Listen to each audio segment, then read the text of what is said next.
الله الرحمن الرحيم.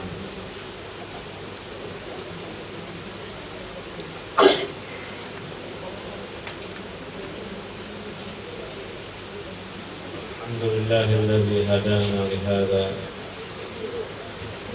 وما كنا لنهتدي به لولا أن هدانا الله. أشهد أن لا إله إلا الله وحده لا شريك له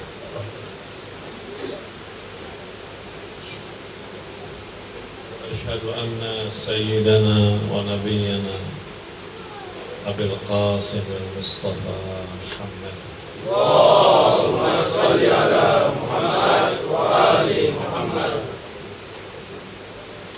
المبعوث رحمة للعالمين بشيرا ونذيرا على آله الطيبين الطاهرين المعصومين اللعن الدائم على أعدائهم أجمعين من يومنا هذا إلى قيام يوم الدين.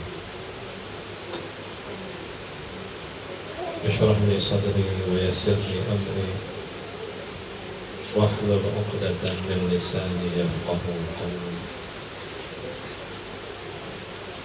سبحانك لا علم لنا إلا ما علمتنا إنك أنت العليم الحكيم.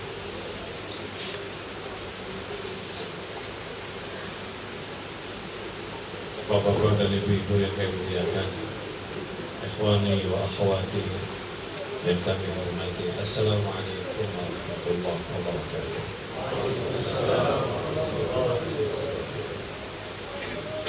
Alhamdulillah, pada malam hari yang berbahagia ini kita sama-sama dapat hadir di tempat ini dalam rangka kita memperingati Al-Imam Abi Abdullah Al-Husain alaihissalam, dan juga dalam rangka kita menambah ilmu kita tentang ajaran-ajaran agama kita, yang pada malam hari ini saya ingin khususkan pembicaraan saya tentang tujuan hidup manusia.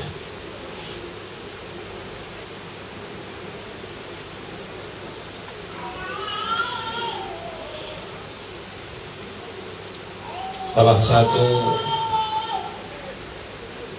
tema yang paling muskil, tema yang paling sulit memperoleh jawabannya adalah tema tentang tujuan hidup.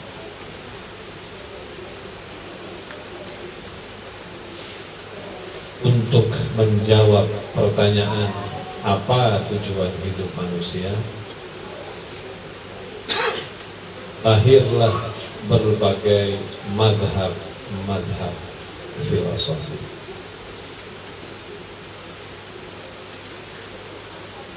Saya tidak ingin membahas madhab filosofi yang berkaitan dengan tujuan hidup, tapi saya ingin fokuskan pada agama kita, karena ini adalah concern kita.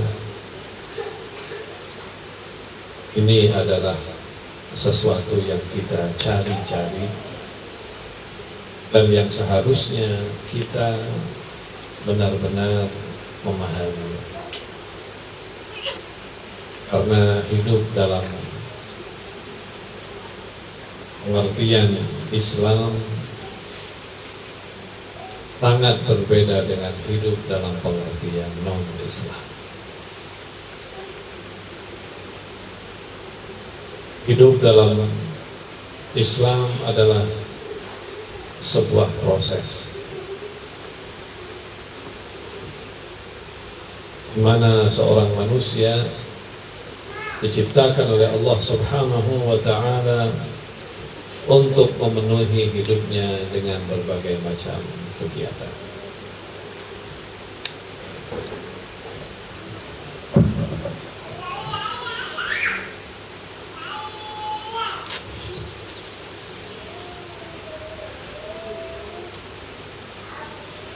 dalam Al-Quran, dalam misalnya surah Al-Mulk, surah 67. Allah Subhanahu wa Ta'ala berfirman, A'udzubillahi minasyaitonir rajim. Bismillahirrahmanirrahim.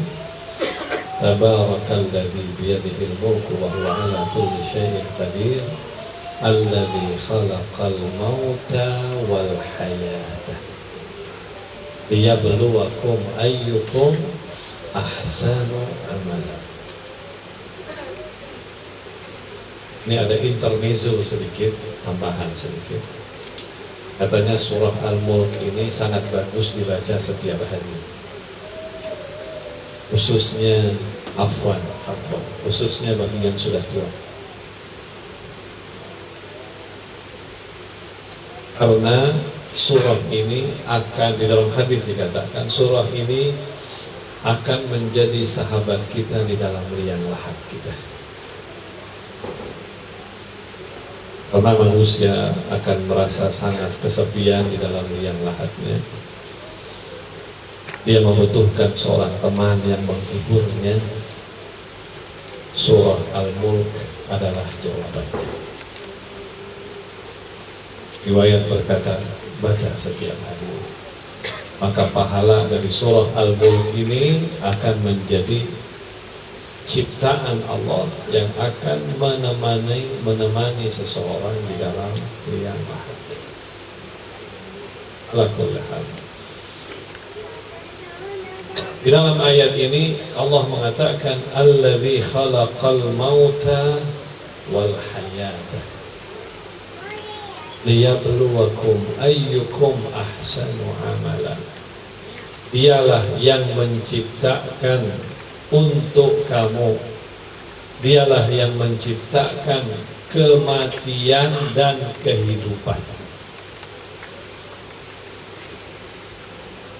yang dengan itu dia ingin menguji kamu, siapa di antara kamu yang paling baik amalnya. Sedikit perlu serius. Allah Subhanahu wa Ta'ala mengatakan kematian itu adalah ciptaan Allah. Padahal mati itu sebetulnya tiada. Gitu kan? Mati itu artinya orang kehilangan kehidupan. Tetapi Allah mengatakan dialah yang menciptakan kematian.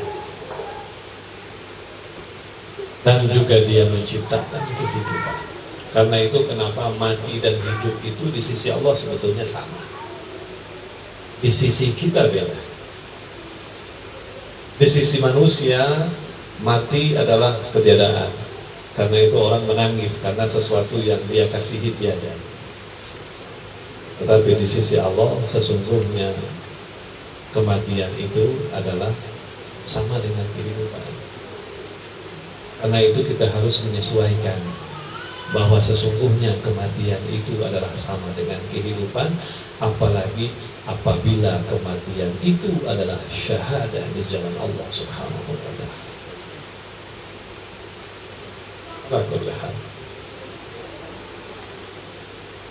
Kalau begitu filosofi dari kehidupan di dalam Islam sangat berbeda dengan filosofi kehidupan di dalam mazhab-mazhab yang lain, agama-agama yang lain. Kehidupan seperti ini adalah sebuah hakikat, sebuah kebenaran sejati, kebenaran yang sesungguhnya yang Allah Subhanahu wa Ta'ala berikan kepada manusia. Karena itu hidup kita beda dengan hidup makhluk Allah yang lain.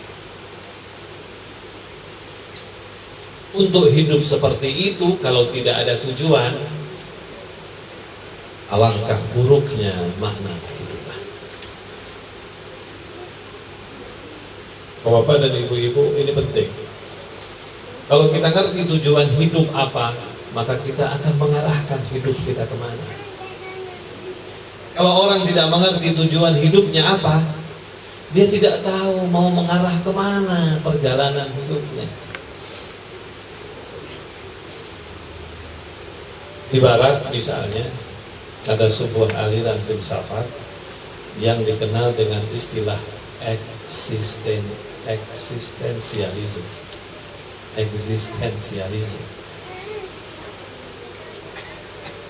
Salah seorang filosof barat yang terkenal aliran eksistensialisme ini seorang filosof yang bernama Kierkegaard. Dia berasal dari Skandinavia. Dia bilang apa? Dia bilang di zaman modern ini, di zaman sekarang ini, Tuhan sudah mati. Agama sudah mati. Dan itulah yang membuat cara berpikir dunia sekuler. Ketika Tuhan sudah mati, maka hidup artinya apa? Ketika agama sudah tidak ada lagi, maka hidup artinya apa? Tidak ada lagi yang disebut dengan nilai, tidak ada lagi yang disebut dengan akhlak, tidak ada lagi yang disebut dengan hak. Islam menginginkan kepada kita sebuah pengertian. Kalau kita ditanya tujuan hidup kita apa, kadang-kadang kita bingung menjawabnya. Saya kasih Anda waktu 2 menit untuk berpikir. Apa tujuan hidup Anda? 2 menit berpikir.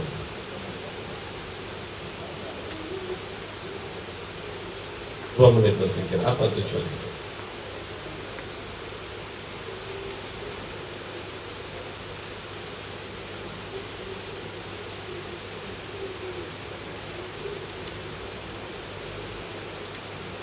Teman-teman, mulai lagi.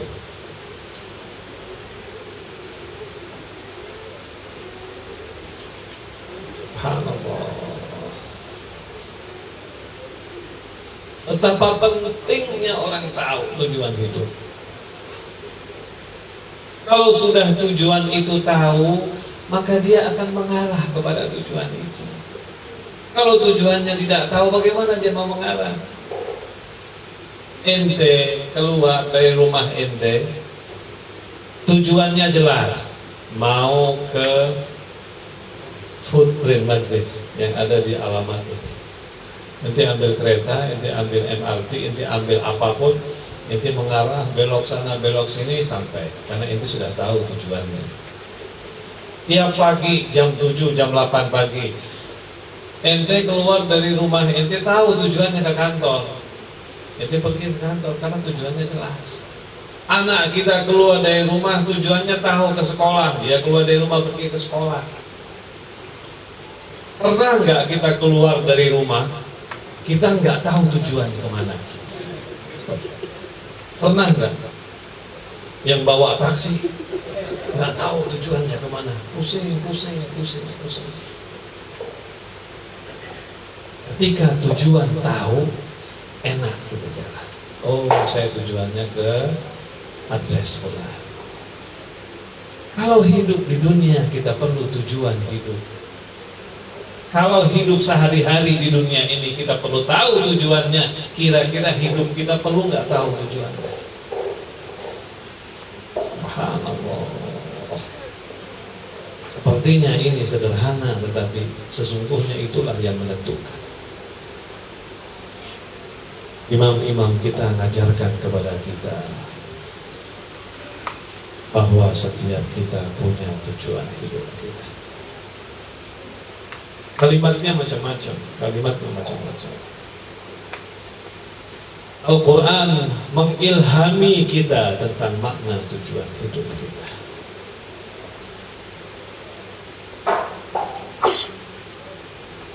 Kalau dalam bahasa Al-Quran tentang makna tujuan hidup ada satu ayat. Salah satunya, satu ayat saya akan bahas satu-satu. Ayat pertama dalam surah Al-Baqarah. Allah mengatakan, Inni ja'ilun fil ardi khalifah. Aku menciptakan kalian wahai Musa di atas muka bumi ini sebagai khalifah. Khalifah itu maksudnya apa? Bukan pemimpin. Khalifah itu, jangan Anda salah paham. Khalifah itu artinya orang yang membawa amanah,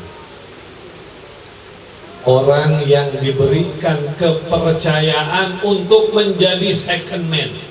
Itu khalifah. Dari kalimat khalaf. Khalaf itu artinya belakang.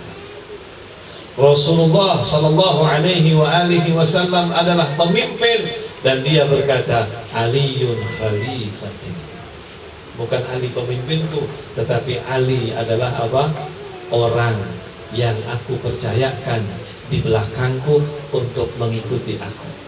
Kalian jadikan dia sebagai pemimpin kalian. Benar. Itu arti khalifah.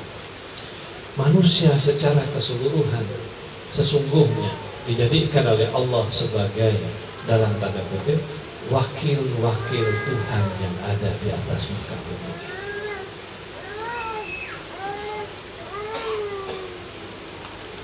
Manusia ini diciptakan oleh Allah sebagai wakil-wakil Allah di atas muka bumi ini. Karena itu dia harus sama dengan Allah, sama. Bagaimana mungkin bisa menjadi wakil kalau dia tidak sama? Enggak mungkin. Imam Ali kenapa dipilih oleh Rasul sallallahu alaihi wasallam sebagai khalifati, kata Rasulullah? Sebab dia memiliki persamaan dengan Rasul sallallahu alaihi wasallam dalam segala hal. Karena itu Allah menyebut Imam Ali sebagai apa? Anfusana wa anfusakum. Ali itu adalah diri kami, kata Rasul, kata Allah menyebut Imam Ali sama dengan Rasulullah.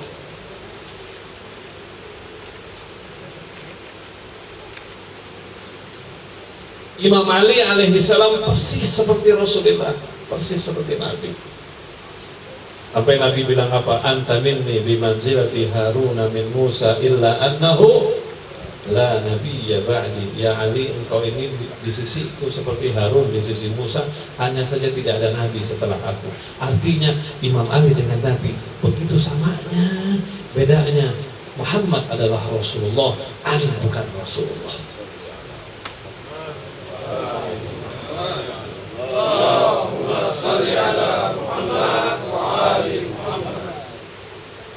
Bedanya hanya itu, sama. Maka dia diangkat oleh Rasulullah sebagai khalifah. Kalau ada yang mengklaim bahwa mereka khalifah Rasulullah dan tidak punya kemiripan dan kesamaan dengan Rasulullah, sesungguhnya itu bid'ah. Dan tidak sama. Kembali kepada manusia. Allah mengatakan inni ja'ilun fil ardi khalifah. Manusia ini, kata Allah, sebetulnya adalah khalifah Allah. Artinya dia memiliki kesamaan dengan Allah. Seharusnya begitu, seharusnya. Ini akan menentukan tujuan hidup. Bapak dan Ibu perhatikan betul-betul. Kita agak serius sedikit. Nah, hari ini hari Jumat, besok nggak kerja. Hari ini hari Sabtu ya. Besok nggak kerja, jadi boleh serius. Ya, hari ini kan nggak capek kan, nggak banyak kerja kan, udah fresh. Bapak dan Ibu-ibu, Allah meminta kita sebagai manusia menjadi khalifahnya. Dalam bahasa irfan, dimudahkan kalimatnya.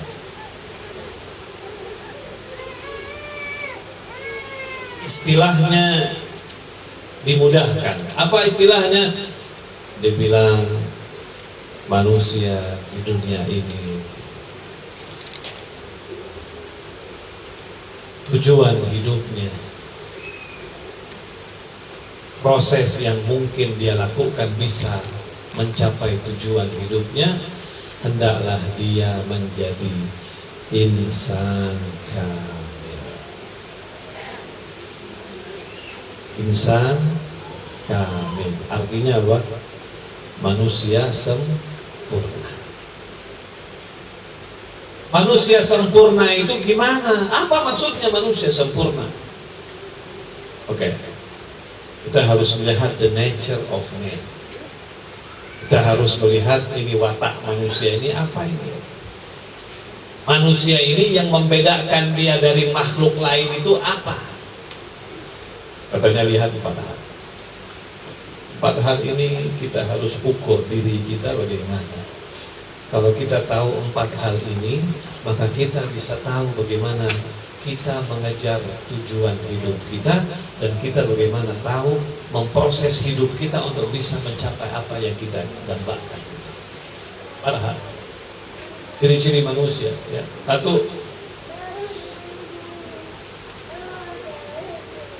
manusia memiliki sisi jasmaninya. Jasad kita.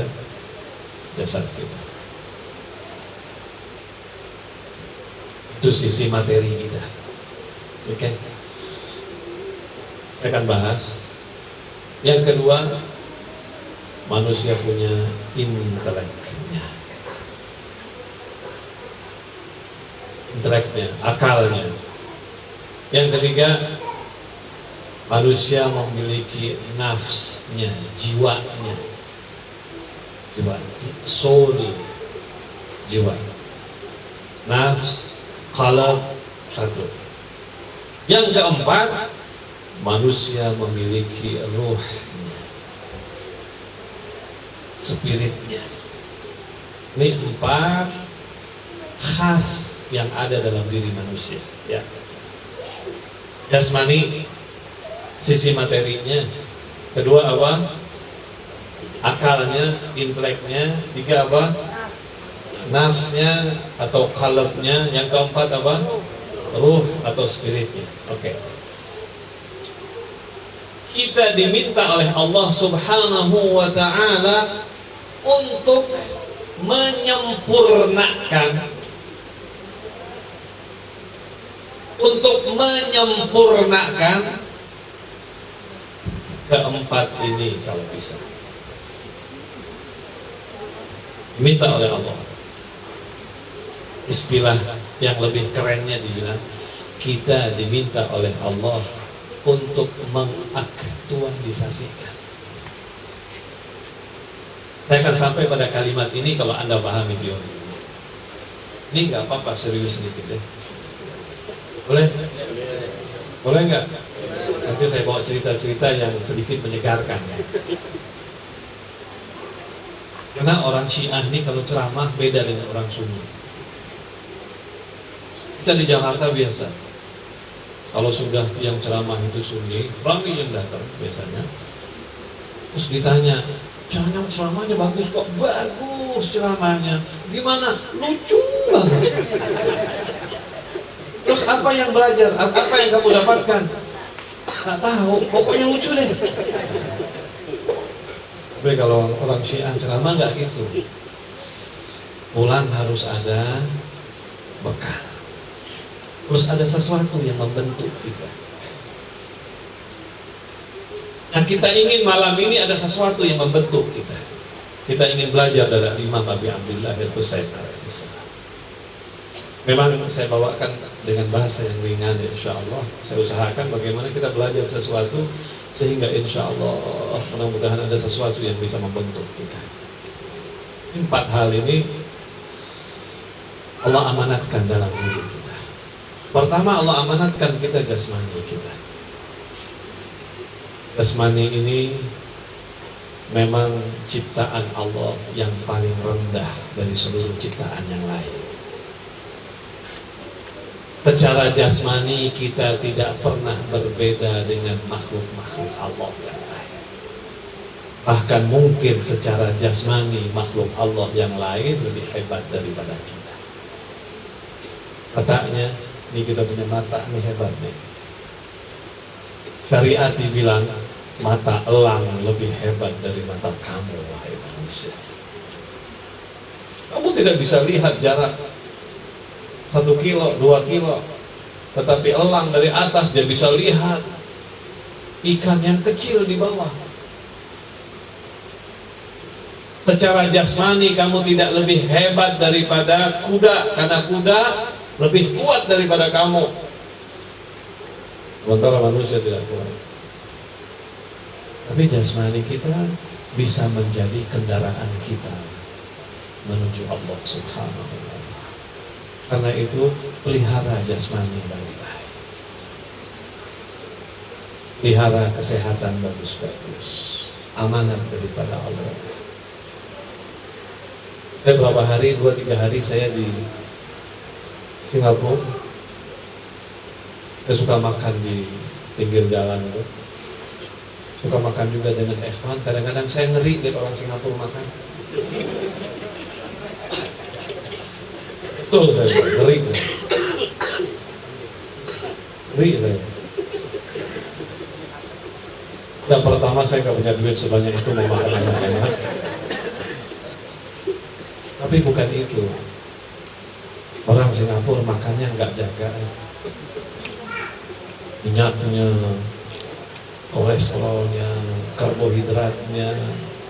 Ya Allah, mudah-mudahan sehat semua insya Allah. Orang Kuala Lumpur nggak tahu saya. Tapi kita butuh sehat. Ini adalah amanat Allah kepada kita. Dengan sehat kita bisa berjuang. Dengan sehat kita bisa berpikir lebih jauh. Dengan sehat kita bisa berkhidmat banyak dengan agama Allah. Coba kalau kita sakit.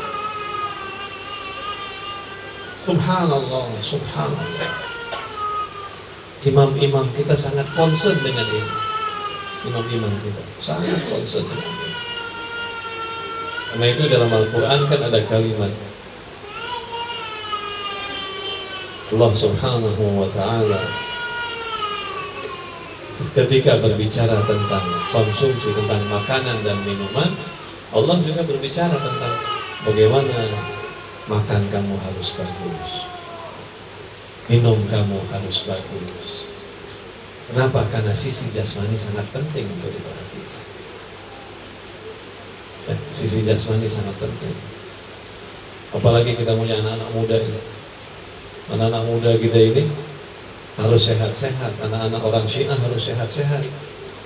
Ya, insya Allah ya, sehat-sehat. Anak-anak orang Syiah harus sehat-sehat, harus kuat-kuat. Tapi sisi jasmani kita diingatkan oleh Allah, oleh Rasul, oleh imam-imam. Sisi jasmani ada batasnya. Jadi perjalanan grafik sisi jasmani, paham maksud saya?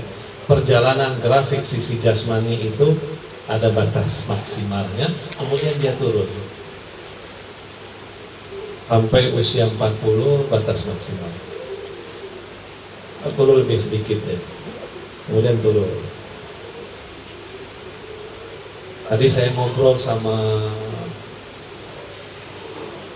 siapa tadi lupa saya tanya pensiunnya umur berapa. Bilang sekarang Ustaz di Singapura usia pensiun sudah naik. Kemarin itu usia pensiun 55. Sekarang naik sampai 60. Naik 62, naik lagi ke 65. Betul kan? Kenapa? Karena mereka melihat harapan hidup orang Singapura tinggi. Katanya di Indonesia, usia rata-rata orang Indonesia itu 67 tahun. Rata-rata. Kecuali orang Jogja, 77 tahun. Itu saya bilang begitu. Karena itu saya kalau ceramah, saya bilang sama orang Indonesia, khususnya orang yang sudah usianya 65, saya bilang cepat-cepat hijrah ke Jogja deh. Karena di Jogja malaikatnya nyambut kunjung 77. Kenapa bisa begitu? Wallahu a'lam. Ya, saya bilang mungkin ada MOU antara malaikat maut dengan Sultan Jogja. Orang Singapura usia harapannya naik sekarang ini. Ya kan, pensiun usia berapa? 65. Mungkin meninggalnya usia harapan hidupnya 70. Mungkin wallahu a'lam. Tapi saya aneh loh. Saya pernah, Anda sekali-sekali ngantar jenazah. Waktu Anda ngantar jenazah masuk ke kuburan, itu Anda lihat usia orang-orang yang meninggal. Kita disunnahkan di dalam Ahlul Bait ketika mengantar jenazah masuk melihat itu. Mengantar jenazah itu sunnah muakkadah yang dengan itu kita diharapkan bisa mengingat maut yang akan menjemput kita. Lihat itu nisan antara orang hidup dengan antara tanggal lahir dengan tanggal wafatnya. Subhanallah, rata-rata di bawah 60, 65, 70 sedikit. Di situ kita berpikir, subhanallah, betapa lemahnya manusia. Nah, Al-Quran berkata bahwa sisi jasmani ada batas limitnya. Setelah itu kita turun.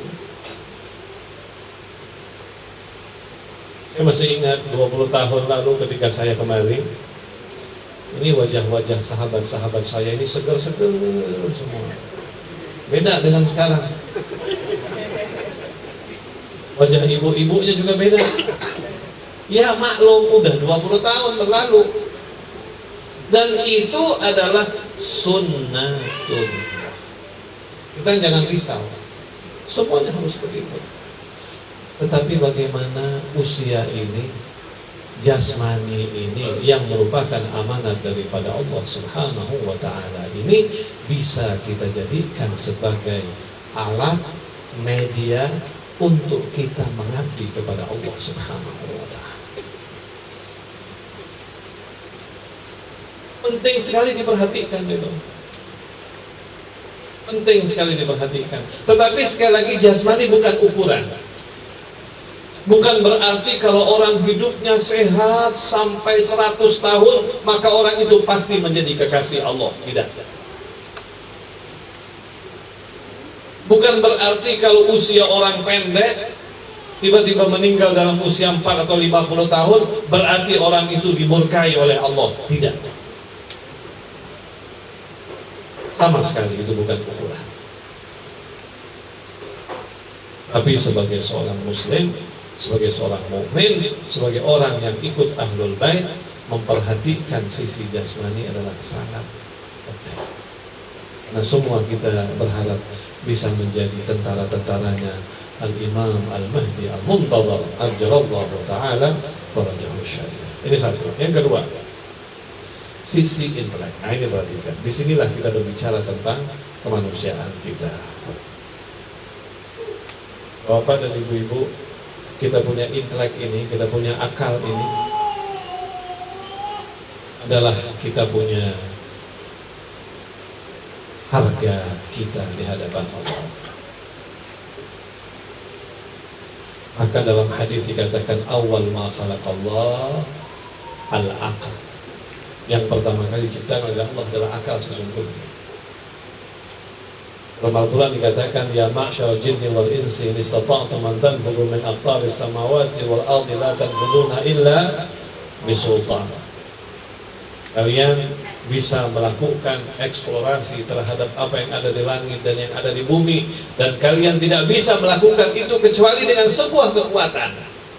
Kekuatan itu para ahli tafsir berkata kekuatan intelektual.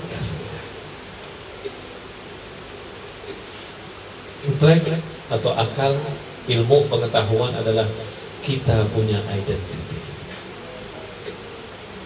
Karena itu dalam Ahlul Bait pujian kepada orang yang menimba ilmu pengetahuan sangat tinggi. Imam Ali dipuji karena apa? Salah satunya karena ilmunya. Nabi memuji dirinya karena ilmunya, sampai Nabi bersabda, "Ana madinatul ilmi wa aliyun babuha." Aku adalah kota ilmu dan Ali adalah pintunya. "Ana babul hikmah wa aliyun babuha," kata Nabi. Ana madinatul hikmah. Aku adalah kotanya hikmah dan Ali adalah pintunya. Berbagai hadis yang berkaitan dengan sisi keilmuan Rasulullah pada Imam Ali alaihi salam. Nah, kita sebagai Ahlul Bait, kalau kita ingin mengukur bagaimana kemanusiaan kita, ukur juga bagaimana ilmu kita. Semakin rendah ilmu seseorang, sesungguhnya semakin jauh dia daripada Allah Subhanahu wa ta'ala. Ilmu bisa membawa orang dekat dengan Allah. Ilmu yang berkaitan dengan Allah, yang berkaitan dengan Rasulullah, yang berkaitan dengan Ahlul Bait, yang berkaitan dengan Al-Quran. Ilmu itu bisa membawa dirinya dekat dengan Allah Subhanahu wa ta'ala. Karena itu wajib bagi setiap kita untuk menambah ilmu pengetahuan. Nabi bilang apa? Utlubul ilma minal mahdi ilal lahdi. Carilah ilmu sejak kamu dalam buayan sampai kamu menjelang wafat. Cari ilmu. Karena itu Bapak dan Ibu-ibu, kalau ada tiba-tiba program pengajian, majelis ilmu, datang. Saya selalu bilang, walaupun mungkin enggak mengerti, enggak apa-apa, datang aja. Ada majelis ilmu, datang. Tidak paham isinya, enggak apa-apa. Sampai di majelis ilmu cuma duduk-duduk di pinggir-pinggir mencari tempat yang ada air condition, enggak apa-apa. Sampai di majelis ilmu dia ngantuk tidur, enggak apa-apa. Sebab pahala ngantuk di majelis ilmu lebih besar daripada pahala ngantuk di rumahnya. Sampai di majelis ilmu dia tidur, enggak apa-apa. Kenapa? Majelis ilmu penting. Majelis ilmu penting. Ahlul Bait berpesan kepada kita tentang betapa pentingnya kamu mencari ilmu. Tingkatkan sisi intelektualitas kita. Non katanya Bapak dan Ibu-ibu, kita punya sel dalam otak kita ini, itu akan mati kalau kita tidak gunakan. Pernah lihat orang pikun? Kenapa orang pikun? Karena sel inteleknya, sel otaknya tidak berkembang. Sel otak itu, sel yang ada dalam otak, kalau kita pakai, dia bertambah. Dia terus mengembangkan dirinya. Kalau kita pakai, Bapak dan Ibu misalnya baca buku, itu selnya nambah. Mendengar ceramah, paham, tambah 2, enggak paham, tambah 1. Tidur, enggak nambah.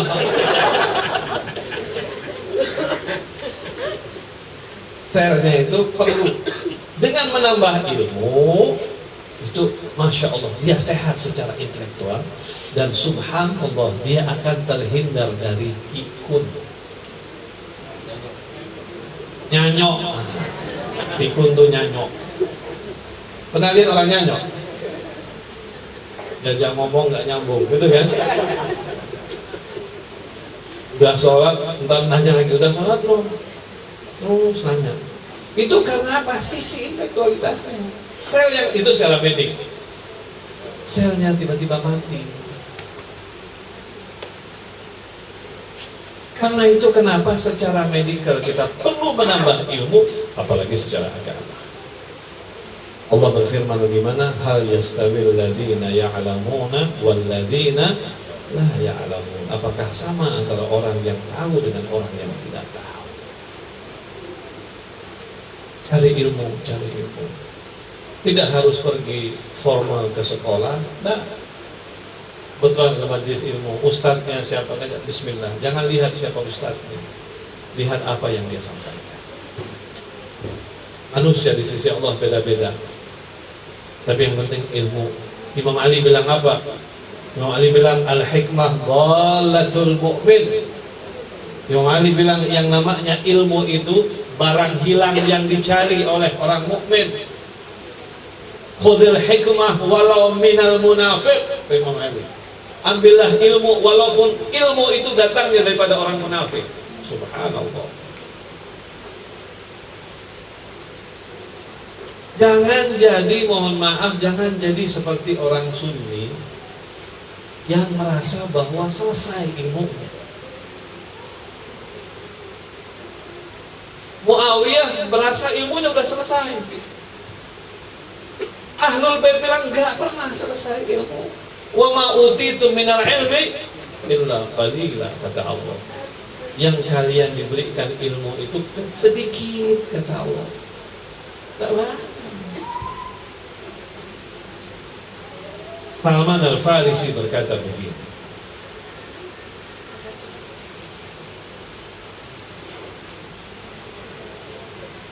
Salman atau salah satu sahabat berkata begini, kalau ilmu itu ada 10,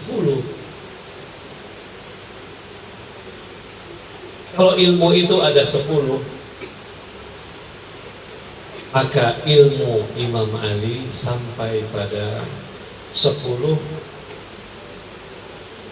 Kalau ilmu itu ada 10, Imam Ali ilmunya 9, yang 1 itu adalah ilmu kami para sahabat. Dalam yang 1 sisa itu pun katanya porsi ilmu Imam Ali lebih banyak daripada ilmu kami. Paham nggak maksudnya? Paham ya? Kalau ilmu itu dibagi 10 kelas, 9 kelas ilmu itu adalah miliknya Imam Ali. Sisa 1 kelas itu milik semua sahabat, termasuk Imam Ali. Ibnu Abbas bilang dari 1 yang sisa itu Imam Ali punya ilmu lebih banyak daripada ilmu kami semua. Ibnu Abbas juga bilang begini, kalau ilmu itu boleh ditamsilkan seperti laut, ilmu Imam Ali seperti laut banyaknya, ilmu kami para sahabat seperti 1 tetes air yang kami ambil dari laut, yang jatuh 1 tetes itu adalah ilmu kami para sahabat. Ilmu Imam Ali 1 laut. Ya Allah, gimana dengan ilmunya Rasulullah? Sebab Nabi bersabda, ana madinatul ilmi wa aliyun ba'wa. Bagaimana dengan ilmu Allah? Bagaimana dengan ilmu kita? Karena itu jangan pernah membusungkan dada. Oh, saya sudah alhamdulillah ilmu kita nggak ada apa-apa. Karena itu kita diminta oleh Allah untuk selalu menambah ilmu. Baca ilmu. Kalau bisa baca buku, baca. Sekarang ini orang sudah malas baca buku. Ya buka internet, nggak apa-apa. Cari informasi dari internet, nggak apa-apa. Belajar ilmu tambah. Yang penting ada penambahan.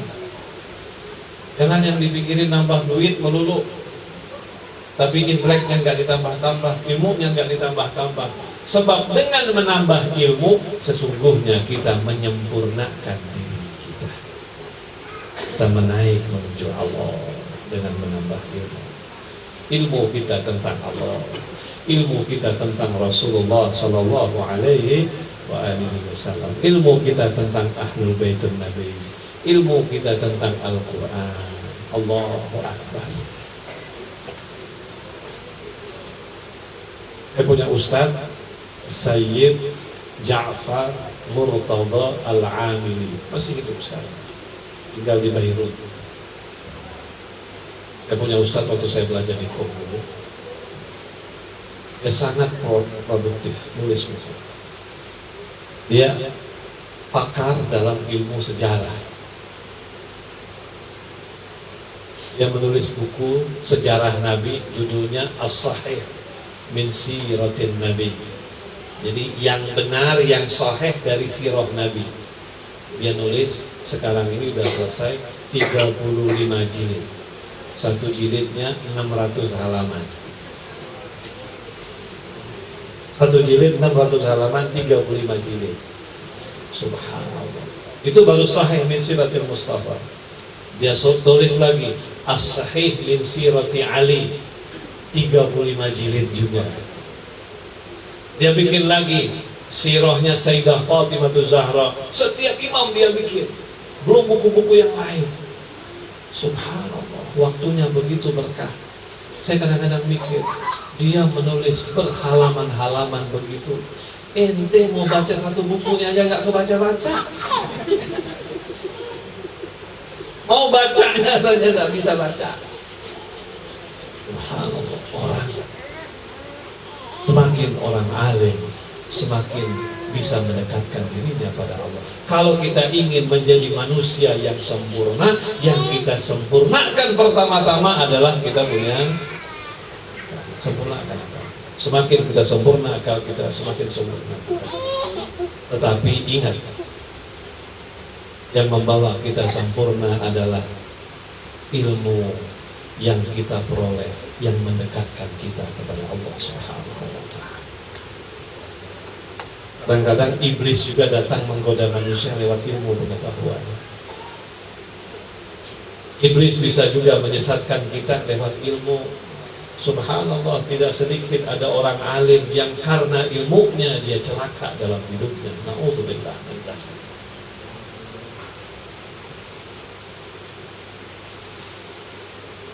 Umar bin Abdul Aziz yang pernah menjadi khalifah pada tahun 100 Hijriah, 99 Hijriah. Umar bin Abdul Aziz adalah seorang khalifah daripada Bani Umayyah yang berkat dia belajar pada waktu kecilnya dari murid Al-Imam Ali Zainal Abidin, maka dia menjadi orang yang cinta kepada Ahlul Bait. Dia pernah bilang begini, dia bilang, ayahku ini orang ahli pidato. Siapa nama ayah Umar bin Abdul Aziz? Apa nama ayahnya?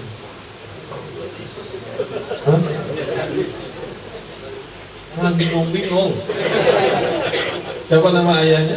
Abdul Aziz. Susah banget.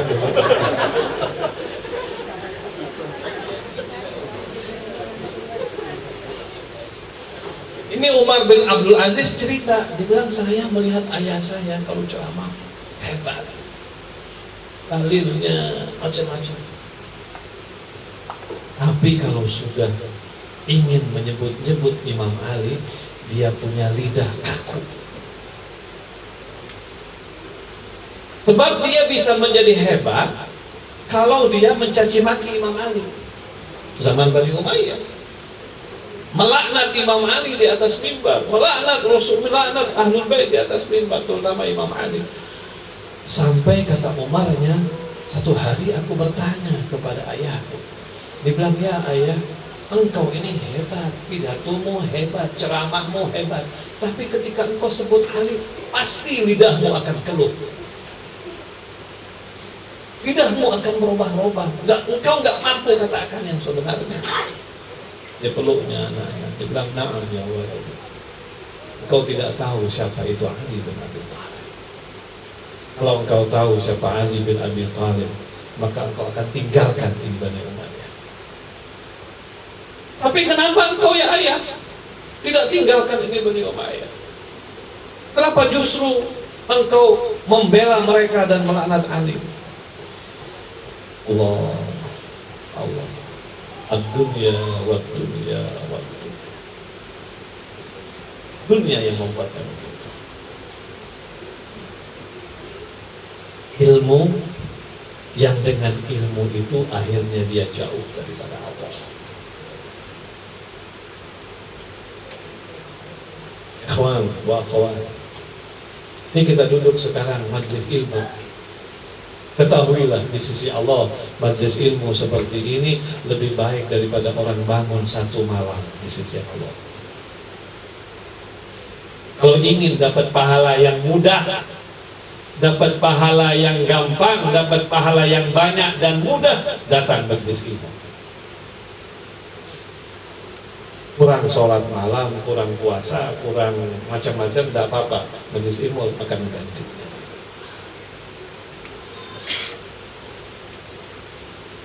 Semakin tinggi tingkat intelektualitas seseorang, semakin dia bisa menjadi khalifatullah yang sesungguhnya, menjadi insan kamil.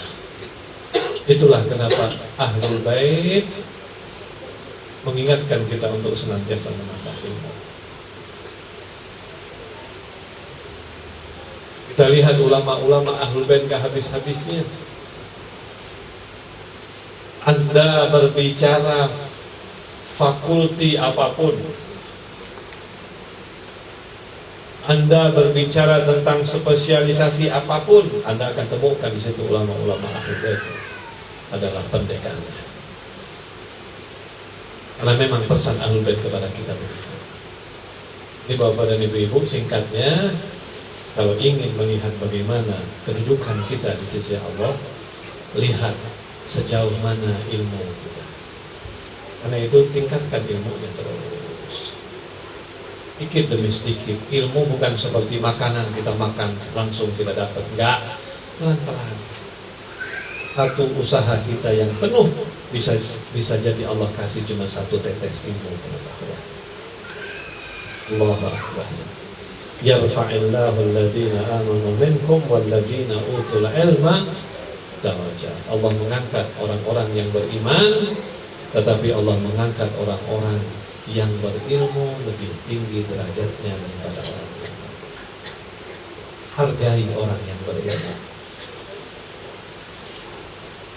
Karena dengan itu kita menghargai Rasulullah Shallallahu Alaihi Wasallam. Itulah kenapa dalam tradisi Ahlul Bait para ulama sangat dihargai.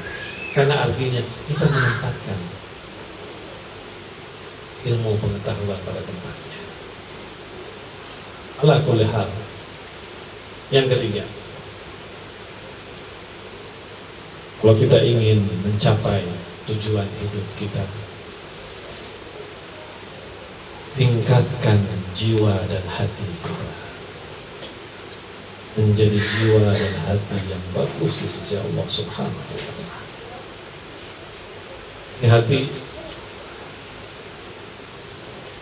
Ini hati adalah rumahnya Allah. Dalam sebuah hadis qudsi Allah Subhanahu wa Ta'ala berkata begitu. Dalam sebuah hadis qudsi Allah Subhanahu wa Ta'ala menyebutkan bahwa hati adalah arasnya Allah Subhanahu wa Ta'ala. Allah berkata begini, menarik dalam sebuah hadis qudsi. Dengar bagus-bagus. Allah bilang, abdi wahai hambaku, aku telah usir musuhmu dari syurgamu, dan untuk itu aku tempatkan engkau di sana. Saya ulangi. Allah berfirman, hambaku, aku telah usir musuhmu dari surga yang akan engkau masuk ke dalamnya. Bukankah kita semuanya pengen masuk surga? Allah bilang, aku sudah usir musuhmu dari surga supaya engkau bisa masuk. Aku ingin masuk ke rumahku, hatimu. Tapi bagaimana aku mau masuk, aku bisa masuk apabila di sana masih ada musuhku?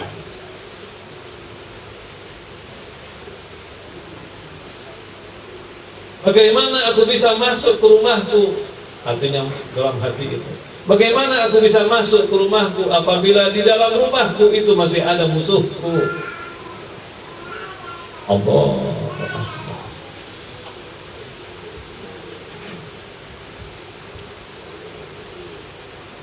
Engkau pengen, kita pengen Allah ada dalam hati kita. Tapi kita tidak usir musuh Allah dari hati kita. Gimana mungkin dia bisa masuk?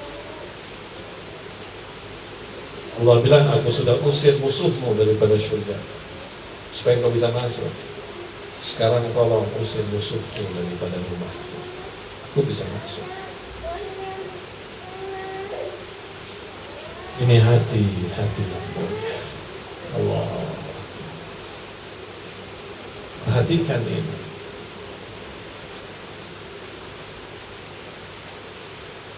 Kalau kita ingin menjadi manusia yang sempurna, perhatikan hati kita. Jadikan hati kita sebagai istananya Allah Subhanahu wa Ta'ala.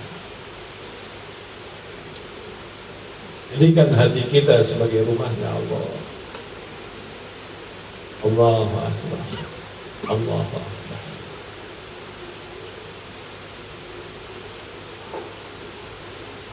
Kalau sudah hati ini menjadi rumahnya Allah, langkah indahnya hidup manusia. Terus dia terbang mendekatkan dirinya pada sang kekasihnya Allah Subhanahu wa Ta'ala. Tapi apabila di dalam hatinya masih ada musuh-musuh Allah, bagaimana hatinya bisa terbang?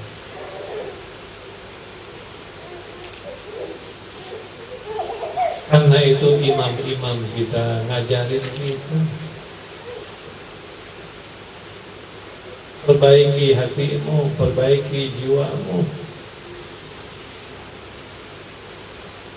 perbaiki hati dan jiwamu. Musuh hati banyak sekali musuh hati. Musuh hati yang pertama adalah kita punya dosa-dosa kita. Kita punya dosa-dosa syahwat kita, hayalan-hayalan kita yang negatif, kehendak-kehendak buruk kita, semuanya itu adalah musuh-musuh hati kita. Allahu Akbar, Allahu Akbar, Allahu Akbar. Karena itu ikhwani, kalau kita berbicara apa tujuan hidup saya, ya tujuan hidup saya kalau saya ingin menjadi khalifah Allah yang sesungguhnya, insan kamil yang sesungguhnya, saya perbaiki hati saya. Semakin hati itu bagus, semakin mendekat saya kepada tujuan saya.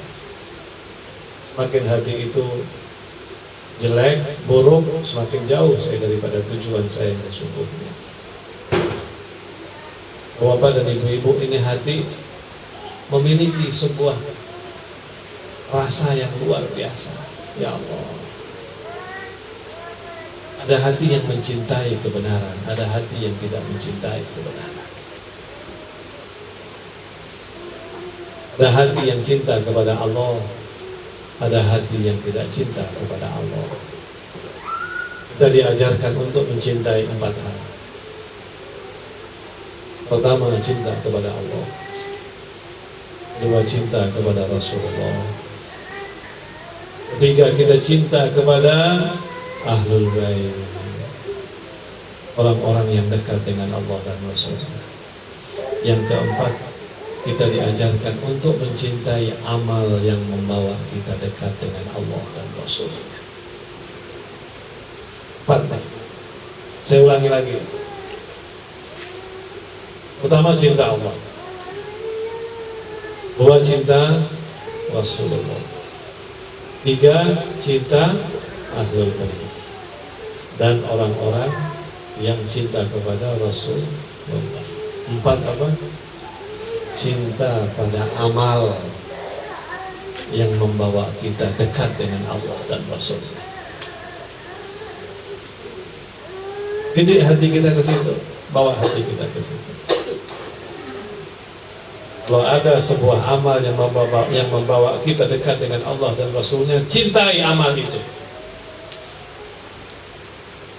Kalau ada sebuah kesempatan untuk kita bisa cinta kepada Allah dan Rasulnya dan Ahlul Baitnya, lakukan itu. Walaupun mungkin akan berperang di dalam hati kita. Cinta kepada aulia Allah penting, cinta kepada Rasulullah pasti penting, cinta kepada aulia Allah penting. Allahu Akbar. Cinta kepada Ahlul Bait sangat penting. Bangun dalam diri kita sebuah rasa cinta kepada Ahlul Bait dan Nabi Sallallahu Alaihi Wasallam.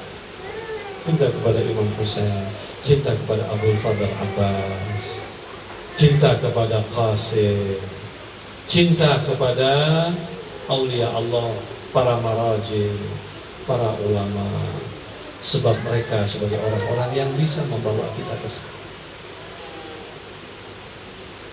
Cintai para ulama, cintai para maraji, cintai orang yang dekat dengan Allah. Itu cara kita mendidik hati kita.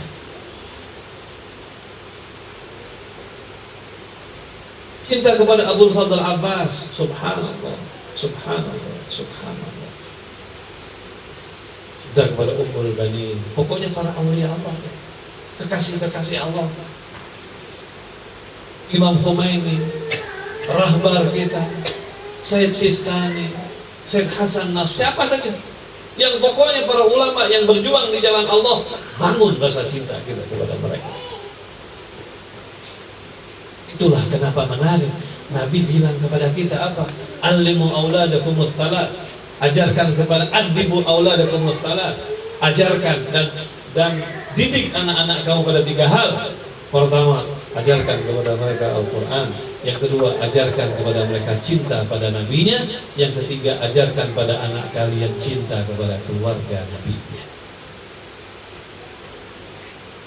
Ini berkaitan dengan hati. Cinta pada amal-amal yang bisa mendekatkan kita kepada Allah. Subhanallah, subhanallah, subhanallah. Ikhwani yang saya muliakan, bahasan tentang hati luar biasa.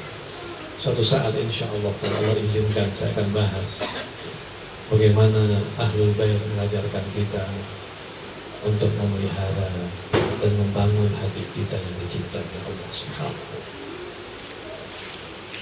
Kalau doa Al-Qumar kan ada, ya riyathal mustaghifin, ya riyathal mustaghifin, ya habiba qulubis sadiqin, wahai kekasih hati orang-orang yang jujur. Ya habiba qulubis sadiqin, kekasih hati orang-orang yang jujur. Ikhwan wa akhwat yang sangat saya muliakan, kesempatan kita di bulan Muharram dan Shafar ini untuk memperbaiki hati kita, khususnya dalam hubungan kita dengan para kekasih Allah Subhanahu wa Ta'ala. Kalau kita ditanya cinta nggak sama Allah, cinta nggak kepada Rasulullah, cinta nggak kepada keluarga Rasulullah, cinta nggak kepada orang yang aulia Allah, insya Allah cinta.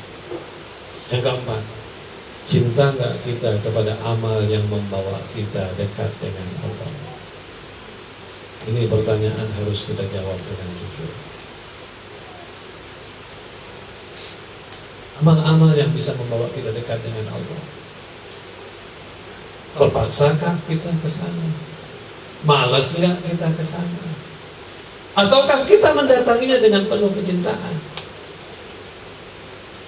Karena itu Imam Ali alaihissalam berkata, ini saya masih ada waktu nggak nih? Hah? Masih ya? Malam minggu Imam Ali alaihissalam berkata begini, dia bilang ada 3 type orang yang mendekatkan dirinya. Ada 3 tipe orang yang menyembah Allah. Tipe pertama, first type, orang Indonesia bilang tipe pertama adalah orang yang menyembah Allah persis seperti pedagang. Pedagang itu psikologinya apa? Untung rugi. Betul kan? Gak ada pedagang yang mau rugi. Pedagang pasti mau untung. Ada orang ketika menyembah Allah persis seperti pedagang, hitung-hitungan sama Allah. Boleh enggak? Boleh, silahkan. Allah bilang kamu kalau berdagang dengan saya, kamu tidak akan rugi. Ya lihat dulu, oh ini pahalanya berapa? Oh sekian, ayo dilakukan. Dia dagang sama Allah. Itu tipe yang pertama, first type. Second type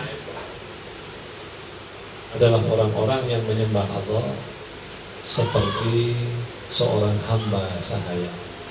Dia takut. Dia melakukan karena dia takut kepada Tuhannya. Takut digebuk, takut dipukul. Boleh enggak? Boleh. Enggak apa-apa, karena memang Allah layak untuk ditakuti. Tetapi ada third type, tipe yang ketiga, adalah orang-orang yang menyembah Allah karena mereka cinta sama Allah Subhanahu wa Ta'ala. Kenapa dia lakukan itu? Karena dia memang cinta kepada Allah.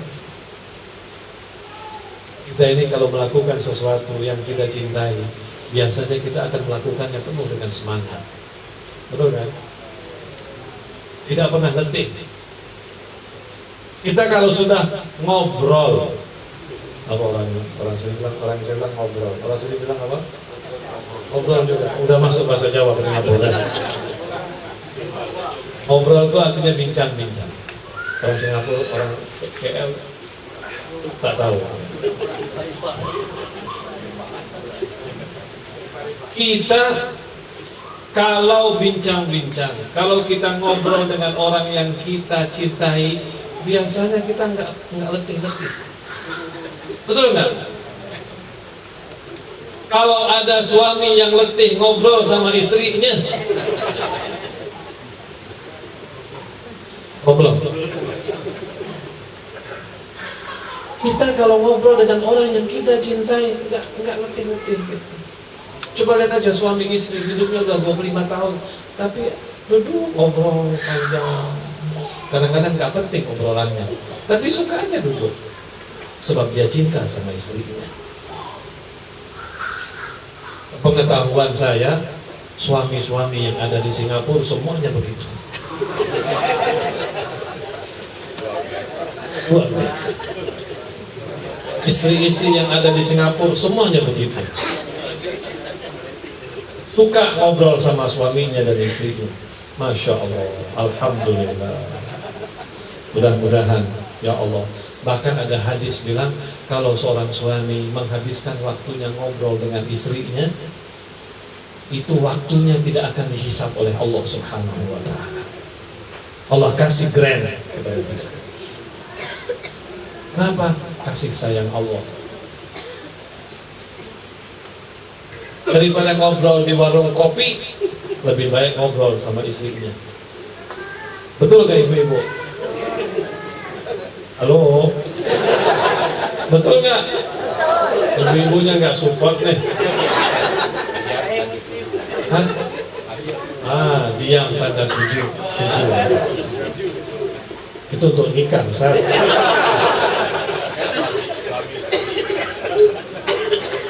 Oke. Jadi Bapak dan Ibu-ibu yang sangat saya muliakan, kalau orang menganggap Allah sebagai kekasihnya, dia tidak letih duduk sama Allah. Antum perhatikan, kenapa doa-doa Ahlul Bait panjang-panjang, 1 jam, 2 jam.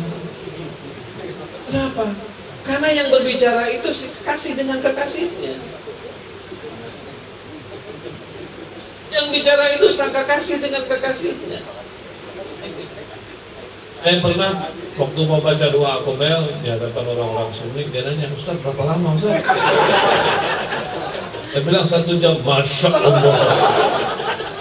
Kelamaan Ustaz, 5 menit aja Ustaz.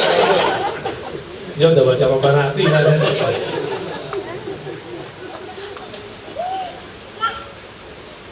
Ahlul Bait ngajarin kita doa di mana seorang kekasih mengungkapkan rasa cintanya kepada Allah. 1 jam sedikit, 2 jam sedikit. Bagi Imam Ali sedikit, bagi Imam Husain, bagi Imam Ali Zainal Abidin, duduk dengan kekasih, siapa yang tidak suka? Allahu Akbar. Kita harus belajar begitu. Jangan komplain kalau doa Ahlul Bait panjang-panjang. Gak apa-apa, karena kita diajarkan bagaimana duduk dengan kekasih kita Allah. Itu dalam rangka memperbaiki hati-hati kita semua. Ini hati penting diperhatikan. Kalau hatinya bagus, insya Allah yang lainnya bagus. Hatinya bagus berarti dia dekat dengan Allah. Ketika hatinya menikmati Allah, artinya insya Allah semakin dekat kedudukan dia dengan Allah Subhanahu wa Ta'ala.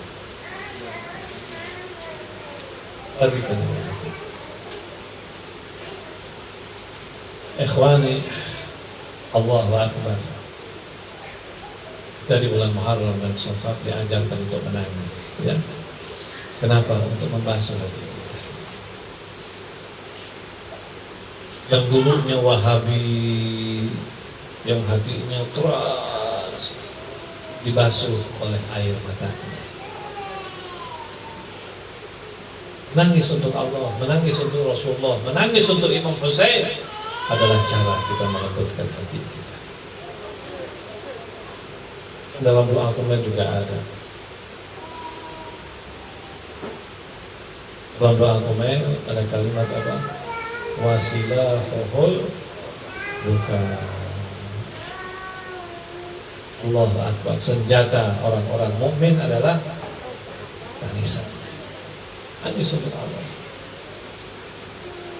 Itu yang ketiga.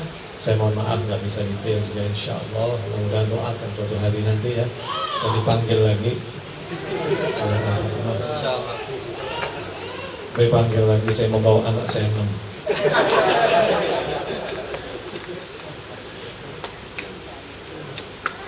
Yang keempat, anak saya 6, istri saya enggak ya? Bawa semua. Istri saya solehah betul. Ditinggal juga nggak apa-apa. Yang keempat, yang harus kita perhatikan apa itu? Ruh kita, spirit kita. Ruh. Subhanallah, subhanallah, subhanallah. Jangan main-main dengan ruh kita. Ruh kita